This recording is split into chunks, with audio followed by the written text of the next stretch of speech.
Servant Season 3 once again mixes up the style and feeling of the season without kind of making it feel like a completely different show or abandoning the central premise and idea of the series, which I love. The first season, second season, and now the third season all feel so unique and of their own and like very individual, whilst feeling like there's one complete arc that is being told and this story about these 4 or 5 main characters. And I'm really, really loving that for this show. Like every single season, it feels very tight and claustrophobic and just stuck in this house, the way they're stuck in the house with the baby, without the baby, you know, stuck and confined, and it's just a very claustrophobic feeling. And that's the first thing that this season has, but it does kind of begin to kind of escape the house. And the biggest change from the other 2 seasons that I found was that suddenly we're out in the park a lot more. There's kind of essentially 2 settings to this show now. Rather than I would say about 90-95% of the show being stuck in the house in the first 2 seasons, season 3 so far, only the first 7 episodes. This is a spoiler review for the first 7 that are out, as I've binged it all. I've been on a crazy Servant binge.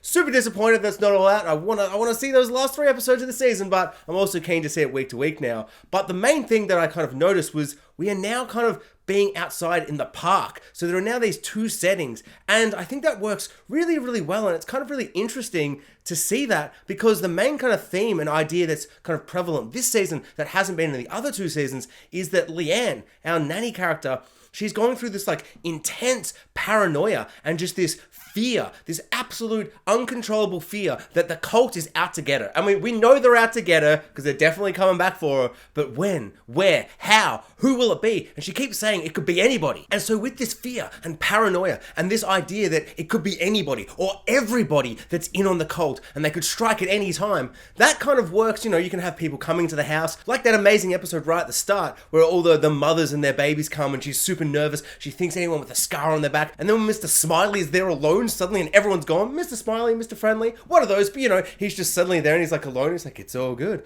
I'm just Mr. Happy, Friendly Smiley Man. Like, it's all good. And then suddenly everyone comes from everywhere being like, we're gone for 2 seconds. And she's like, oh, my paranoia, my fear. And it's just ranking that tension up. So you can do that for a little bit, stuck still inside the house, but you do need to eventually kind of, you know, present other, you know, options and ways for her to kind of have that fear. So to have her keep needing to get outside and they keep going like, just walk, just make it to the park, just make it to the park. I found that really, really exciting and interesting. And then it kind of like becomes even more interesting as all these homeless kids, these dirty homeless kids. I love that the show didn't make like, it didn't hide away from them being like homeless and tired and sick and hungry. Like they're really dirty, they're really filthy. They've got their tents pitched up and everything. And it creates this really kind of ominous feeling where you just presume that they're part of the cult. And the first indicator that this season is kind of going to go outside the house more than it ever has before is with the opening titles. The opening titles have always been really, really great, really subtle, really simple, just always moving, slowly moving down or moving up the stairs, moving through the house, and then we see a little sneak peek of someone holding, presumably the nanny, but you can't really tell, it's so dark and, you know, moody and lighting, and then you see the baby for a second, and then it's like servant, scary, scary music, and you're like, whoa, this is creepy. This time, we creep out the back of the house, and it opens the door, and she's standing there with the baby, but then there's all these cult members, and it's just lit terrifyingly, it's spooky, the music's atmospheric, and just super unsettling, the way it has that kind of baby chime music going, but then the kind of dark strings, like that classic horror kind of feeling, just absolutely amazing. I've usually skipped the other ones, like over the season, I just kind of skip them, you know, it's only 10 seconds, but I'll skip it anyway. But this season, I haven't skipped any of them. It's such an atmospheric, moody, terrifying thing to be moving through the house. And finally, for the first time after 3 seasons, the door opens to the outside world. And there's all these cult members just standing there, staring at you. It's really upsetting. I really, really like it. Great opening titles. And it perfectly summarizes the entire season so far. It's amazing. I'm really, really enjoying it. I really like the idea that at first, all these homeless kids, Sean sees them and he feels sorry for them. We learn a bit more about his backstory. He was kind of homeless for a little bit. His parents kind of deserted him. And food saved him, as they say on Gourmet Gauntlet. He's like, food saved my life. Classic MasterChef line. Love that parody video we got a bit later in the season. Really, really fun. I'm absolutely loving any MasterChef food porn scenes we get, like always, but this season feels like it's kind of back to season 1 where we see quite a lot of it. Really, really enjoy all of that. And I love the idea that Sean's just feeding them, and you're kind of like, okay, it could just be a subplot, and it could be a red herring that we think they're part of the cult. Then there's that episode, I think it's episode 3 or 4, where we see just the three of them staring up at her, creepy as hell, like the uncle and auntie in previous seasons, just staring at her. Super creepy, super cult-like for this cult, I guess. They just love staring at people through windows at a distance, very ominously. Very much like how Michael Myers from Halloween, just staring at a distance, and they're just staring at it, and you're like, okay, confirmation, they're definitely creepy cultists. Then there's another episode almost straight away after that ends on a bunch of them all staring up, and it's like, okay, you're kind of coming on a bit strong here, TV series. I mean, it's almost a bit too obvious that they're kind of evil culty people, and I kept thinking, I wonder if there's going to be a twist. I wonder if there's going to be a twist on why they haven't attacked her, why they're still just kind of watching her in such big numbers. They could clearly just come in and take her, take the baby, do whatever they want. There's so many of them at this point. They're right outside her door.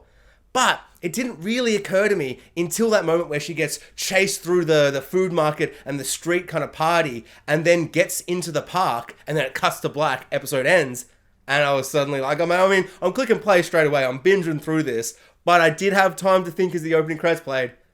I think these homeless kids, they're on her side. I don't know why, I don't know what's motivated them to kind of do this. Like, are they cultists that have kind of rebelled? Are they rebellious like her? Are they inspired by her? Are they this, that? Or are they just homeless teens and they saw two people attacking and they attack back? So we find out later in that episode through a bunch of traumatic flashbacks that Leanne has. And I really kind of like how it plays with that, because it kind of gives you time to kind of wonder what did happen. Did she just murder them? Are all the homeless kids freaked out by it now? Or what's the deal? Turns out, no, the homeless kids are crazy. They absolutely murder these two cultists just savagely. And then we get this terrifying scene where one of them kneels and he's just like, oh, and she's like this god to them. And that was truly amazing, terrifying, and then her character change from there, where she's finally getting this kind of love and adorance that she's never had before, that she's always kind of wanted, you can see, and especially with this crazy magical power that she definitely has, since episode 7 absolutely confirms 100% that baby is a Pinocchio baby. She turned the doll into a real boy, because in that episode 7, when she gets kicked out of the house, she's like, if I'm gone, the baby's gone. I'm going to turn him back into a doll. Utterly terrifying. Almost kind of hate Leanne for doing that, but also super dogsy of Dorothy to be like, I don't trust you with all these people, even though you say it's totally trustworthy and all this stuff. No, I can't trust you with my son, even though we know that every other character knows what she did to her first son, accident or not, it still happened under her watch. So I can see how kind of Leanne feels really angry and annoyed by all this, because she can't just kind of spit back in Dorothy's face the truth of like what happens. I don't know. So it's just really complicated, really tense and interesting, all the things. And yeah, she turns him back into a doll, into a Pinocchio doll, and then she turns him back into a real boy again. And she's like, if I'm gone, who knows what's gonna happen to bloody little baby Jericho. This show is so intense. Once again, Ron is an absolute delight. Julian is the standout of the season. This season, he is trying to recover, presumably because of the OD that happened at the end of last season. It's really quite amusing to see a character that was essentially like predominantly just drinking wine. Every time he'd come into the house, he'd be like drinking wine, talking about wine, drinking the wine, just talking, but drinking the wine. And so to see him being like drinking kale smoothies and all this kind of stuff, and kind of being slightly more agitated, slightly more angry, slightly more bitter all the time, that kind of raising up a little bit, and characters continuously just being like, I preferred you as a drunk. Can't say that to a drunk. Don't say that to him. Don't say that to Ron. You're gonna make him relapse. Oh, so stressful. But his performance is exceptional.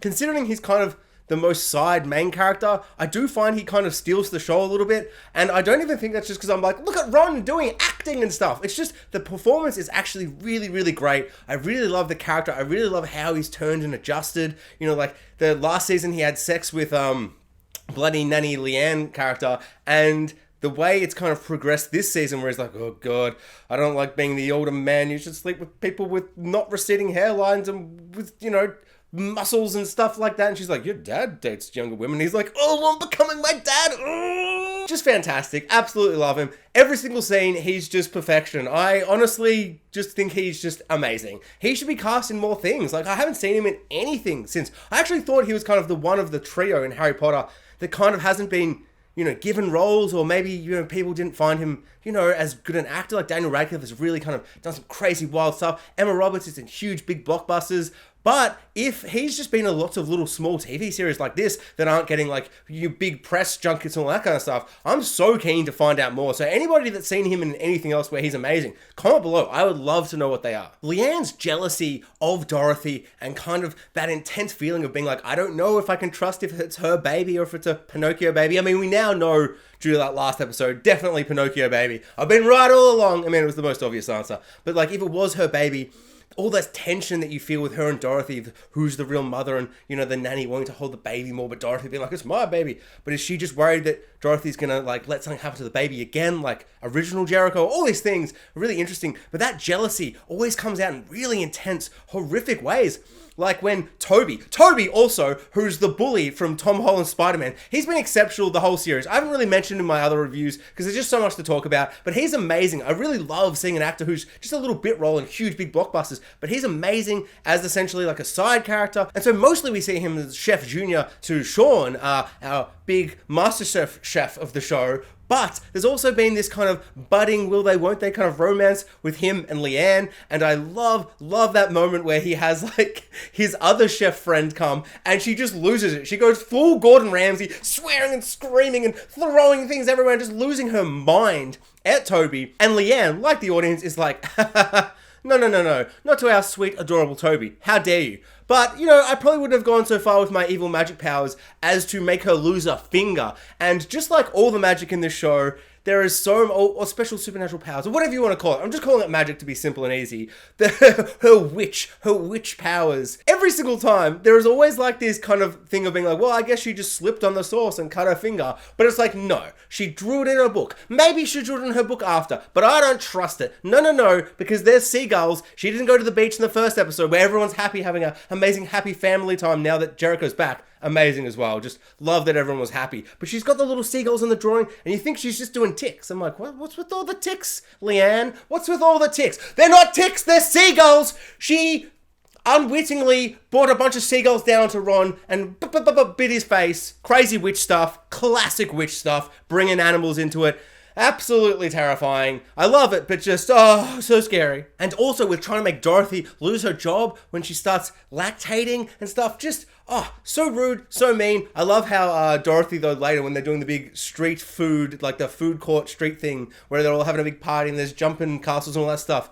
Dorothy's got the baby, and she's like, actually, I organized this whole thing. Look at the baby, News 9. And I really like that kind of relationships / kind of versus she has with the other news anchor lady. That's a lot of fun. And although this show is very dark and moody and atmospheric and terrifying and spooky and scary and all the horror kind of things, it also has moments of levity. And I think this season is starting to kind of really work with those and play with those a lot better. Like just having the opening episode kind of predominantly focus on really happy times because now they have Jericho back. It was so cathartic to have him back, but to have a full episode where everything's just jolly and happy and starting with everyone being like, shut up, stop talking, I'm about to feed him food. My baby's got a good palate, I tell you. He's got a good palate. And they're feeding the baby, and just Sean's look of just glee and joy as the baby's eating the little mushy baby food, which is presumably put the most MasterChef spin on baby mushy food you could possibly imagine. All of that was such a delight. Them going to the beach, it was just the idea of it. Seeing Dorothy just jump around the house, so much of this season so happy and gleeful, was really quite joyful, and it was a really good balance to kind of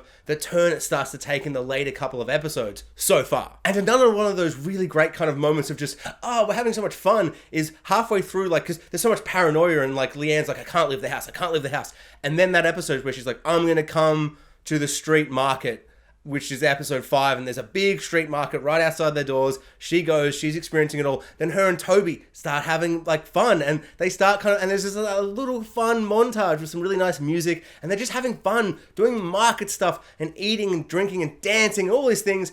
And she gets the tiger face paint, but that moment where that lady steps away, but she's got her eyes closed, and you get these creepy, dirty fingers that look like the uncle's fingers. The way his feet looked, all dirty and disgusting, just touching her face. Truly upsetting, unpleasant. How dare you ruin this amazing marketplace scene? But then she's like, oh, we're having so much fun in the light and the color, and where the marketplace is still obviously active and happening. I'm going to just walk into the darkness.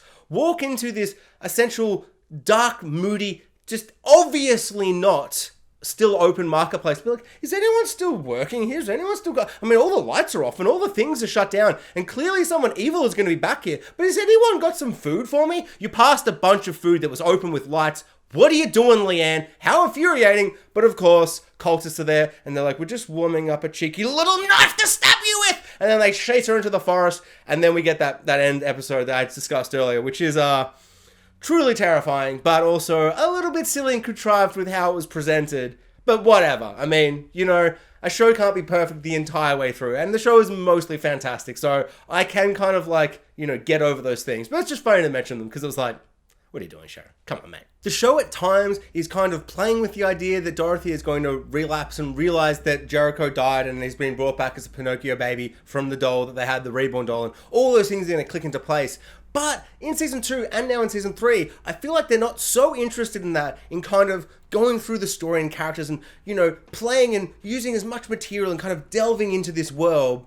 And then that is kind of the end game. So I do kind of feel like either at the end of this season, I've heard that season 4 will be the final season. So 4th and final season, which I think that really works when I kind of see the whole series as a whole. I mean, I don't really know what they're going to do next, but I do hope that maybe season 3 finale kind of smashes that, hits that kind of thing, just delves into it and leaves us on a big cliffhanger.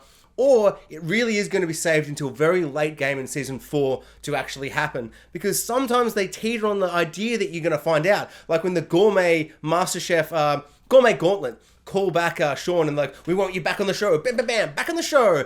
And then Dorothy's like, I just don't remember that at all. And it doesn't all suddenly tumble down into a big snowball effect, an explosion of revelations and reveals and all that stuff. She just kind of goes, oh, I just forgot because of baby brain, baby cloud brain. I just forgot, which is fine. You can have all these dominoes being put in place. They don't all have to be knocked down and the revelation happen. Because once it happens, cat's out of the bag and maybe it is all done. But I am kind of hoping that we're going to get to it soon, just because I feel like there's so much drama and horror and tension and just, I think the actors will absolutely knock it out of the park when we get to that moment. But maybe we do want to hold it off, because I just love this show so much. I love just all these little things that are happening in their characters' lives, like Gourmet MasterChef Gauntlet Show. It's so fun seeing that trailer of him being like, oh, MasterChef, if you can't handle the kitchen, get the bloody hell out of my kitchen if you can't handle my kitchen, and all that kind of stuff.